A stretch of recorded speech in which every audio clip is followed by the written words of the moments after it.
Δεν κατάλαβα, πού είναι το αστείο. Υπονοείς κάτι για το σώμα μου. Εσύ δεν μας είπες πριν από λίγο ότι η γιαγιά σου είναι κλειπτομανής. Και η Whitney Houston είναι, αλλά δεν το κάνεις θέμα. Συγγνώμη αν σου έπεισε η γιαγιά. Να σε ρωτήσω κάτι, γιατί δεν πάει να μείνει στην τετρά σου? Γιατί, όπως λέει και μια Ινδιάνικη παροιμία, ποτέ μην βάζεις δύο τίγρεις στο ίδιο κλουβί. Άλλους συγγενείς δεν έχει. Πώς, πολλούς, στον άλλο κόσμο. Α, την καημένη. Μην τυχόν και κάνεις πισωάρι, αυτό μας έγινε εδώ μέσα, να έχουμε ένα τριγυρνάρι αντιρελόγιο.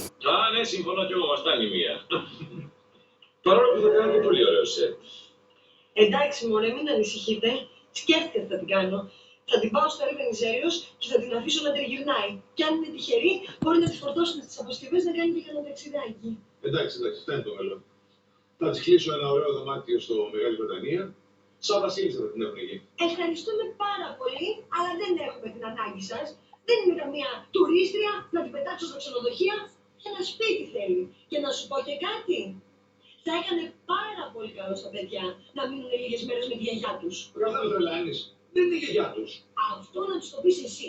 Γιατί εκείνη έτσι πιστεύει. Ωραία. Γεια σας φίλοι, καλώς ήρθατε στο κανάλι μας. Βαρύ πένθος για τον Μάρκο Σεφερλί. Πρωτού όμως προχωρήσουμε στο βίντεο, φίλοι μου, μην ξεχάσετε να μας κάνετε ένα like και μια εγγραφή, καθώς μας βοηθάει πάρα πολύ να κάνουμε και επόμενα βίντεο. Ο Μάρκο Σεφερλής είναι ένας από τους πιο γνωστούς Έλληνες κομικούς. Γεννήθηκε στην Κόρινθο το 1968 και από μικρός είχε πάθος με το θέατρο. Σπούδασε στην δραματική σχολή του Γιώργου Θεοδοσιάδη και λίγο αργότερα ξεκίνησε μια πορεία που θα τον έκανε ιδιαίτερα αγαπητό στο κοινό. Με αμέτρητες θεατρικές παραστάσεις, τηλεοπτικά σοου και το χαρακτηριστικό του χιούμορ, έχει χαρίσει στιγμές γέλιου σε εκατοντάδες χιλιάδες θεατές, αφήνοντας το δικό του στίγμα στην ελληνική κωμωδία. Όμως δυστυχώς, πίσω από τα φώτα της δημοσιότητας, ο Μάρκος Σεφερλής περνά αυτές τις μέρες μια από τις πιο δύσκολες στιγμές της ζωής του. Ο ίδιος αποκάλυψε δημόσια ότι έφυγε από τη ζωή ο αγαπημένος του θείος, ένας άνθρωπος που υπήρξε στήριγμα από τα παιδικά του χρόνια μέχρι σήμερα. Με λόγια συγκινητικά, ο Μάρκος Σεφερλής τον αποχαιρέτησε, περιγράφοντας πόσο σημαντικός ήταν για εκείνον και πως ακόμα και οι θεατρικοί του ρόλοι είχαν συχνά εμπνευστεί από την προσωπικότητα του θείου του. Εμείς να πούμε τα θερμά μας συλληπιτήρια στον Μάρκο Σεφερλή και την οικογένειά του.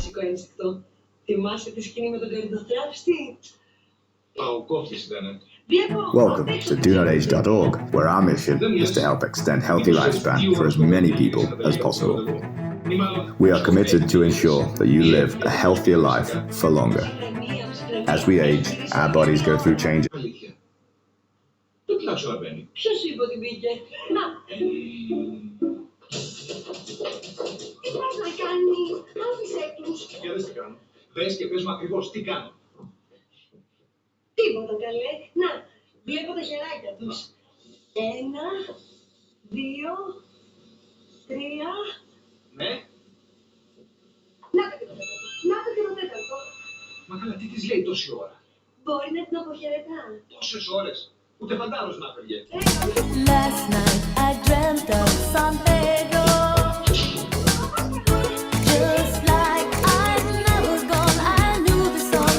Young girl with eyes like the desert. Last night I dreamt of San Pedro.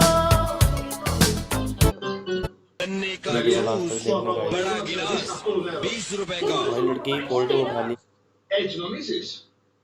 Θα ξαναβγείς βράδυ από εδώ μέσα μετά. Last night I dreamt of San Pedro.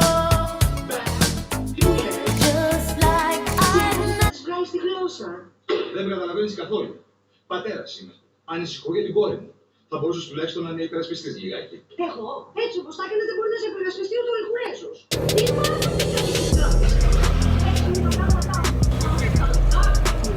Όσο σε καταλαβαίνω, ξέρεις και στο γυναικομείο ψάχνουν τα φοβικά μας 3 φορές το μήνα. Ψάχνουν και γλυκά.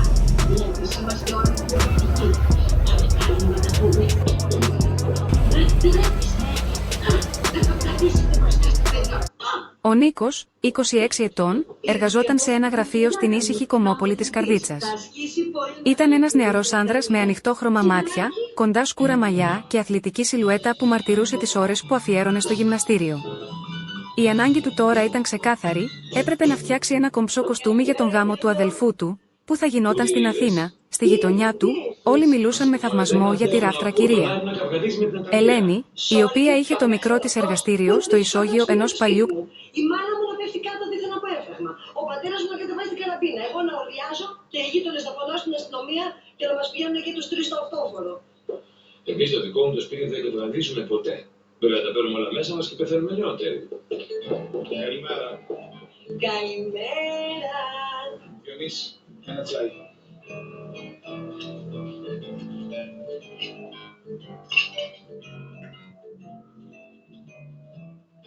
Τι είναι αυτό?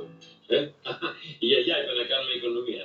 Με ένα φακελάκι τσάι πώς να βγάλεις 7 φλιτζάνια. Η χρυσή μου η γιαγιάκα δεν της άρεσαν τις πατάλες.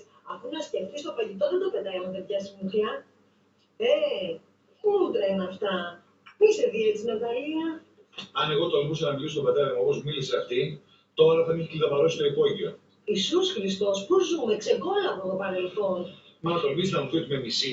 Εγώ, ξέρεις πόσες φορές έχω πει στον πατέρα μου ότι το μισώ. Ναι, και πώς το πήρε?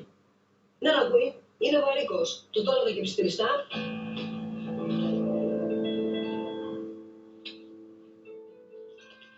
Καλημέρα, Ναταλία. Καλημέρα. Μπαμπά, συγγνώμη για αυτό που σου είπα χθες. Η γιαγιά μετά μου είπε ότι έχουμε μόνο έναν πατέρα και δεν πρέπει να τον πληγώνουμε. Και εμένα με συγχωρείς για αυτά που σου είπα. Και τώρα θα της λέγατε ότι δεν είναι πια τιμωρημένη, έτσι δεν είναι? Σε ένα μικρό παραθαλάσσιο χωριό της Έδιας, κοντά στην Εδιψό, η 21χρονη Ελευθερία μόλις είχε τελειώσει τον δεύτερο χρόνο της στη Φιλοσοφική Σχολή του Πανεπιστημίου Αθηνών.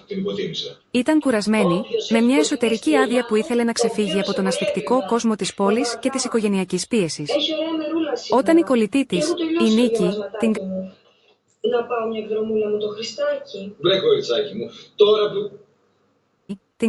που το σκέφτομαι... κάλεσε να περάσουν τον Αύγουστο στο εξοχικό του πατέρα της, ενός παλιού ναυτικού που είχε εγκατασταθεί μόνιμα στο χωριό. Η νεαρή κοπέλα υποκρίθηκε έναν πονοκέφαλο, αλλά στην πραγματικότητα ήθελε την ησυχία και το δροσερό πάτωμα κάτω από τα γυμνά πόδια της. Καθώς προχωρούσε προς την κουζίνα, φορούσε μόνο ένα λευκό βαμβακερό πουκάμισο που της είχε δώσει η Νίκη.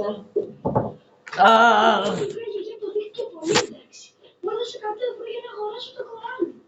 Το Κοράνι? Ναι, νομίζω ότι με λένε. Κάτι μυρίζει.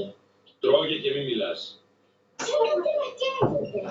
Ναι, από πάνω έρχεται. Παναγία μου, τη γιαγιά μου. Δεν το πιστεύω ότι κάποιον μου στο κρεβάτι έτσι είχε κάψει παλιότερα τον Ανασιό στην Εδιψό. Γιαγιά,